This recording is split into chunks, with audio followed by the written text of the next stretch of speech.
ഉച്ചയ്ക്ക് 2:30 മലപ്പുറം ജില്ലാ മുസ്ലിം ലീഗ് ഓഫീസിലാണ് പ്രവർത്തക സമിതി ചേരുക.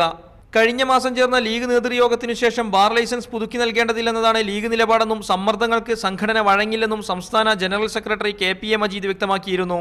നിലവാരമില്ലാത്ത 418 ബാറുകൾക്ക് ലൈസൻസ് പുതുക്കി നൽകുന്നതുമായി ബന്ധപ്പെട്ട് കോൺഗ്രസിലും സർക്കാരിലുമുള്ള അഭിപ്രായ വ്യത്യാസം മറനീക്കി പുറത്തു വന്നിരിക്കുന്നു.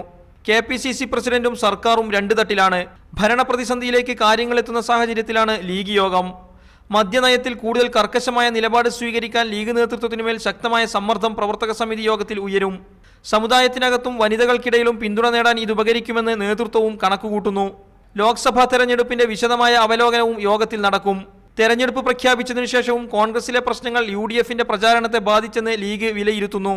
പൊന്നാനി മണ്ഡലത്തിന്റെ ചില മേഖലകളിൽ കോൺഗ്രസ് പ്രവർത്തകർ പരസ്യമായി തന്നെ സ്ഥാനാർത്ഥി ET മുഹമ്മദ് ബഷീറിനെതിരെ രംഗത്ത് വന്നത് കഴിഞ്ഞ മാസം ചേർന്ന ലീഗ് ജില്ലാ മണ്ഡലം ഭാരവാഹികളുടെ യോഗത്തിൽ ഉന്നയിക്കപ്പെട്ടിരുന്നു.